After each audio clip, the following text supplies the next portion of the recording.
So these two questions deal with the formula molar mass is equivalent to grams per 1 mole. And so what we've been talking about in chemistry is that every element on the periodic table might have different weights, okay, different masses. For instance, carbon has an atomic weight of 12.01.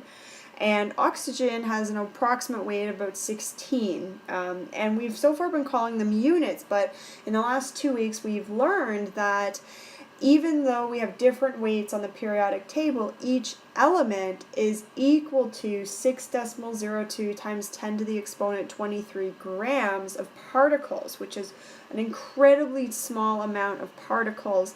And now we know that number to be Avogadro's number, which is 1 mole. So for us in these calculations, we will be using the formula molar mass is equivalent to grams per mole, where molar mass to us is the atomic weight shown to us on the periodic table. So these are two questions that I presented to you in an email in preparation for a quiz that we're having. And the first one of the questions is question 5. How many grams are in 88.1 moles of magnesium?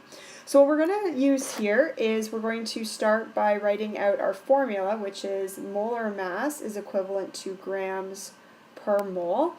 And we're going to write in what we know. So again, molar mass to us is the atomic weight shown to us on the periodic table, and the atomic weight of magnesium is 24.31. So, for an example on a quiz or even on a test, we might ask you, what's the molar mass of sodium?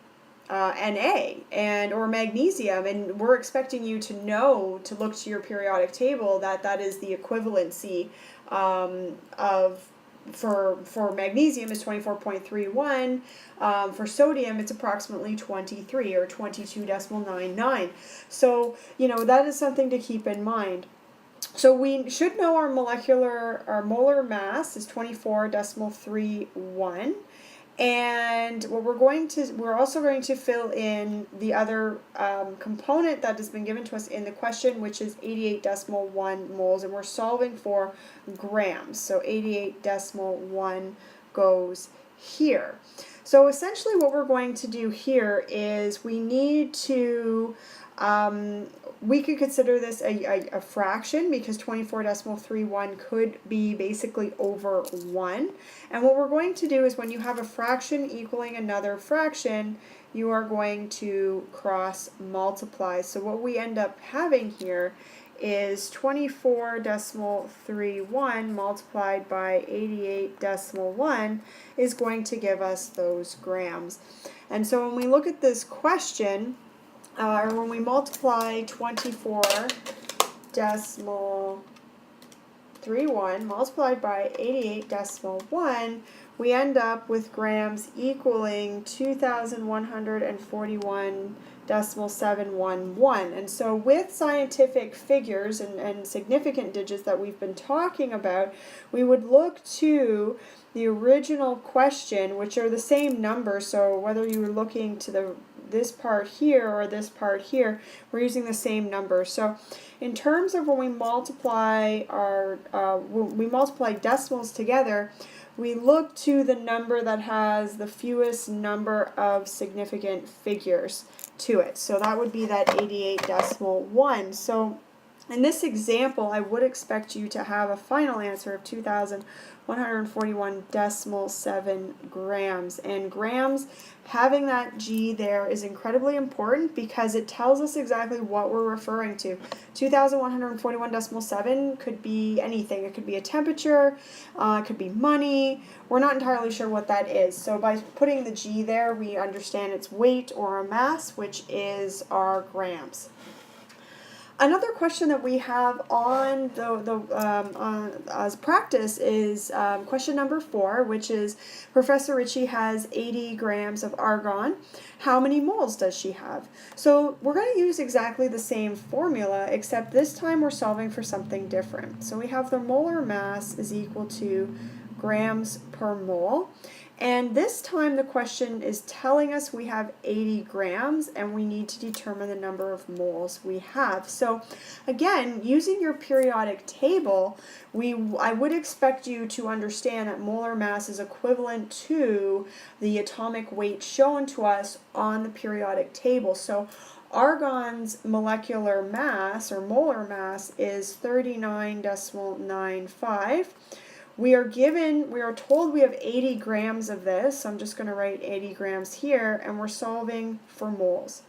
So again, just as I did above, we can do a cross multiplication so that we can isolate moles on one side of the equation. So for us, we would have 39.95, and in brackets the mole, because those brackets signify to us that we are multiplying by moles, is equivalent to 80 grams, because that's what's given to us in the question. Technically, it's 80 grams multiplied by 1, but I don't need to see that on a test. I just presume you know 80 multiplied by 1 is still going to give you 80.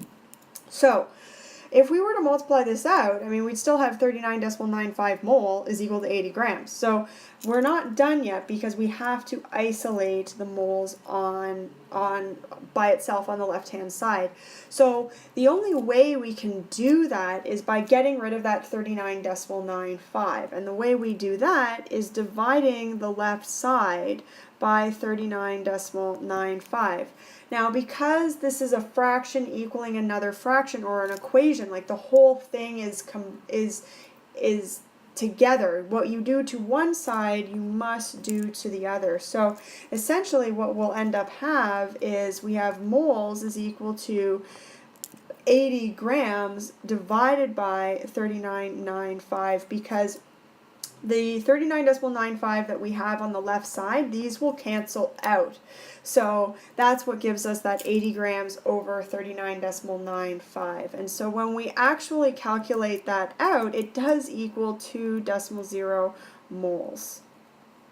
Okay, and again, one of the things I love about math in general is that, and this is just math right now, it's not really chemistry, is the fact that your answer should make sense to what the question is asking. So in this example, the answer we're given is 2 moles. And so if we look at what we started with argon's molecular mass is 39.95, which is practically 40 grams. Okay, grams per mole.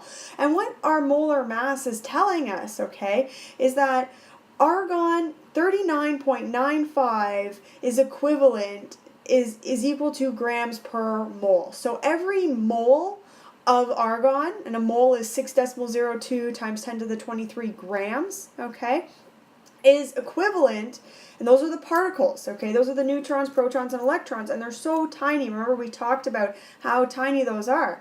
So that 1 mole, that gram per mole, is equivalent to that 39.95.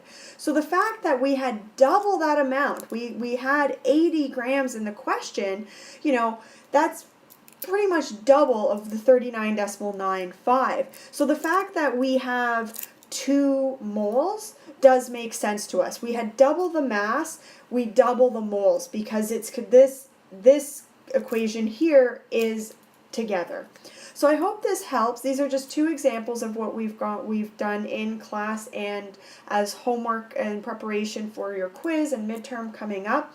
Again, if there's anything that doesn't really make sense, please let me know, or if you want to see a different question in video form, I'm always willing to do that. Thank you so much.